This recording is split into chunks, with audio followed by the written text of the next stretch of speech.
রমজানুল মোবারকের আজকে বিদায়ী শুক্রবার, আগামীকাল ঈদ উল ফিতর অনুষ্ঠিত হবে। যথাযোগ্য ধর্মীয় ভাব গাম্ভীর্যের মধ্য দিয়ে মুসলমানরা তাদের ঈদ উদযাপন করবে। ঈদ উল ফিতর এটা পারস্পরিক সহযোগিতার মাধ্যমে ঈদের আনন্দকে আমরা ভাগ করে নেই, ঠিক না? সহযোগিতা মানে হলো এখানে যাকাত এবং ফিতরা, এটা মানুষের ঘরে পৌঁছে দেওয়া হয়। অনেকে রোজা শুরু থেকে দিচ্ছেন, এখনো দিচ্ছেন, তবে ঈদের আগে দেওয়াটা শেষ করা উত্তম। এই ঈদ আমাদের কাছ থেকে ইসলাম যেন হারিয়ে না দেয়। ঈদের আনন্দের পরে মুসলমানদেরকে আর নামাজের কাতারে দেখা যায় না। ঈদের আনন্দ আপনার সব কিছু কেন কেড়ে নেয়, আবার নামাজ কেড়ে নেয়। অনেক পাপ থেকে নিজেকে মুক্ত করেছিলেন, সংযমী হয়েছিলেন, সে সংযমটা চলে যায়। রমজান আসে মুসলমানদেরকে এক বছরের জন্য প্রশিক্ষণ দেওয়ার, একটা বছরের জন্য তাকে খুব কঠিনভাবে প্রশিক্ষণ প্রাপ্ত করে তোলার জন্য। কিসের প্রশিক্ষণ? আত্মসংযম। কিসের প্রশিক্ষণ? আত্মসংযমের। কলুষিত মন, পাপে জরাজীর্ণ হৃদয়,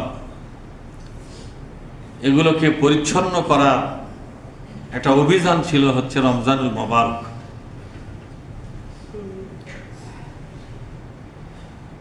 আজকে সন্ধ্যা থেকে সেই অভিযান সমাপ্ত, ঠিক না? আমরা কি গ্রহণ করলাম? শুধু না খেয়ে থাকাটাই কি আমরা সার করলাম? এখান থেকে শিখলাম কি? রোজার আগে মুসলমানের যে চরিত্র দেখা যায়, রোজার পরও মুসলমানের একই চরিত্র দেখা যায়। রোজার দ্বারা যে একটা পরিবর্তন, এটা খুঁজে পাওয়া যায় না। প্রত্যেকটা ইবাদতের একটা উদ্দেশ্য আছে, একটা হাকিকত আছে। রোজার একটা হাকিকত আছে। আল্লাহ রাসূল বলছেন, ওয়াকাম মিন সাইমিন লাইসা লাহু মিন সিয়ামিহি ইল্লাল জামাম। অনেক রোজাদারকে দেখা যাবে আল্লাহর কাছে রোজার কোনো মূল্য পাবে না। সারা জীবন রোজা করবে, প্রত্যেক রোজা কষ্ট করে হলেও সে আদায় করে, এমনকি জীবনের শেষ বৎসরও রোজা করে কবরে চলে গেছে। এরকম লোক আছে না? এরপরও রোজার মূল্য তাকে দেওয়া হবে না। কারণ হলো রোজা হয়ে গেছে ঠিক, কিন্তু রোজার হক আদায় করা হয় নাই, তাৎপর্যপূর্ণ রোজা হয় নাই, রোজার উদ্দেশ্য সাধন করা হয় নাই। রোজা যে টার্গেটে আল্লাহ পাক দিয়েছিলেন, সে রোজার টার্গেটটা ফুলফিল করা হয় নাই। এই জন্য আল্লাহ পাক তার রোজাটাকে বাতিল করে দিবে। নাউজুবিল্লাহ। আর জোরে বলুন নাউজুবিল্লাহ। যদি আমাদের ভাগ্যে বাতিল না আসে, তখন উপায়টা কি হবে বলেন? আপনারা মনে করছেন শেষ সাথে খাবার খেলাম আর ইফতার করলাম, রোজা হয়ে গেল। হ্যাঁ, সমুখালে দেখা যায় রোজাটা হয়ে গেল, কিন্তু আধ্যাত্মিকভাবে এখনো রোজা হয় নাই। আমাদেরকে যে জিনিসটা বুঝতে হবে, বিশ্বনবী এই রোজা কবুলের যে শর্ত দিয়েছেন, আমাদের সে শর্ত সম্পর্কে জানতে হবে। কি করতে হবে জোরে বলেন? শর্ত সম্পর্কে জানতে হবে। মান লাম ইয়াদা কাওলাজ জুর ওয়াল আমাল বিহি ফালাইসা লিল্লাহি হাজাতুন আইয়াদা তামাহু ওয়া শারাবাহু, রাওয়াহুল বুখারী। আল্লাহ রাসূল বলছেন, কোন ব্যক্তি যদি রোজার মাধ্যমে মিথ্যাকে বর্জন করতে না পারে, মিথ্যা কথার মধ্যে মিথ্যা, নীতির মধ্যে মিথ্যা নীতি আছে, চরিত্রের মধ্যে মিথ্যা চরিত্র আছে। ভালো মানুষের অভিনয় করা, আসলে সে ভালো মানুষ, এরকম লোক আছে না? সে যে ভালো মানুষের দেখাচ্ছে এটা তার মিথ্যা, সত্যটা হলো সে ভেতরে খারাপ। সত্যটা কি জোরে বলেন?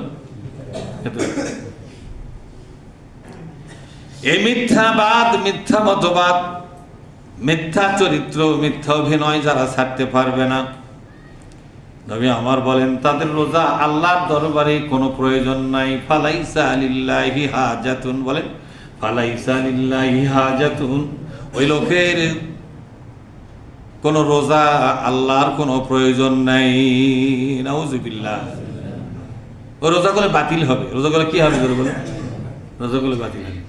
তো 500 বছরের রোজা হোক, আপনার বয়স না 60 বছর, কিন্তু আমাদের আগেকার নবীর যুগের মুসলমানরা তো বহু হায়াত পেয়েছিল, তাই না?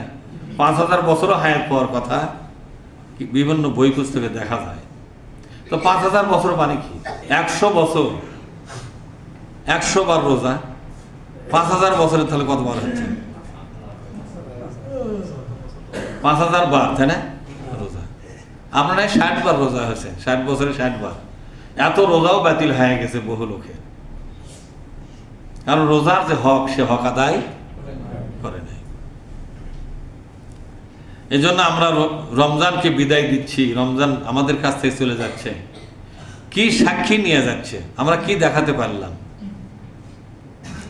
না পারলাম অপচয় ছাড়তে, না পারলাম মিথ্যা কথা বলা ছাড়তে, না পারলাম মানুষকে হিংসা করা ছাড়তে, ঠিক না? ঠিক। শয়তানি বদমাইশে যা ছিল তাই আছে। না পারলাম কোরআনের প্রতি ভালোবাসা তৈরি করতে। এই রোজাটা আল্লাহ দিয়েছিলেন শুধু কোরআনের জন্য। কার জন্য জোরে বলুন? কোরআনের জন্য দিয়েছিলেন। সে কোরআনের সাথে আমার সম্পর্ক আমি তৈরিও করতে পারলাম না। খালি মনে করলাম উপবাস থাকাই বান রোজা, না, সবকিছু মিলাই রোজা।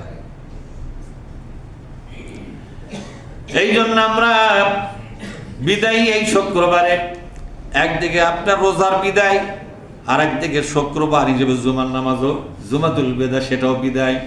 বিদায়ী শুক্রবারে আল্লাহর কাছে আমরা কান্নাকাটি করব, আল্লাহ যেন আমাদের রোজাগুলো কবুল করে নেয়। রোজার মধ্যে আমরা যে গুনাহ খাতা করেছি এবং রোজার আগে যা করেছি, আল্লাহ যেন নতুন মানুষ বানায়া দেয়। এই দোয়াই তো আমরা করবো। কি বলেন আপনারা? মাগরিবের আজান আগ পর্যন্ত এই সুযোগটা একা একা করবেন। আর আপনার অপরাধের কথা আরেকজন বলবেন কেন? আপনার অপরাধের কথা শুধু আল্লাহকে বলবেন। কাকে?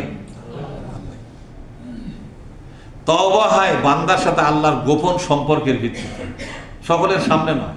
আপনার তওবা আপনি একা করবেন। আমাকে সাক্ষী রাখে যদি তওবা করেন, তা আপনার গুনাহই মাফ হবে না। অনেক লোক এসে বলে, হুজুর আমি অনেক জিনা ব্যভিচার করছি না, তওবা করেন। বলেন তার গুনাহ মাফ হবে? নবী আমার বলেন, মান সাতারা নাফসাহু সাতারাল্লাহু লাহু ইয়াউমাল কিয়ামাহ। কোন ব্যক্তি যদি নিজের অপরাধটা অন্যের কাছে প্রকাশ না করে গোপন রাখে, এরপর আমি আল্লাহর কাছে তওবা করে, কিয়ামতের দিন ওই বান্দার অপরাধকে আমি ঢেকে ফেলবো। আর যদি কেউ অপরাধের সাক্ষী বানায়, আমি আল্লাহ পাক ইচ্ছা থাকলেও তাকে মাফ আমি করব না। সে সাক্ষী বানালো কেন? ইমামক সাক্ষী বানাচ্ছে। ইমাম মনে হয় মানুষ নয়। ইমামক যা করছে, হুজুর আগে অনেক সুদমুদ খাচ্ছি, আজ যেন তওবা পড়ান, আমি তওবা করে মাপ নেব। তাহলে এই সুদের সাক্ষী কাক বানালেন? আল্লাহ পাক কি বলছিলেন? বিশ্বনবী বলেন যে ব্যক্তি তার অপরাধকে গোপন রাখে, কারো কাছে বলে না। বোঝেন না আমার কথা? এরপরে গোপনে কথা বলবে কার সাথে? এই কাজটা আপনাদের করা উচিত। কাউকে সাক্ষী মানবেন না। জেনা করেন, সুদ খান, জমির আইল ঠেলেন, মানে কত অপরাধী করে। ওজনে কম দেওয়া, খাদ্যে ভেজাল দেওয়া, এগুলো অপরাধ না? এগুলো কি সওয়াবের কাজ? এই অপরাধগুলো করার পরে কারো কাছে প্রকাশ করবেন না। আপনার অপরাধটা শুধু জানবে কে? তাকে বলবেন গোপনে।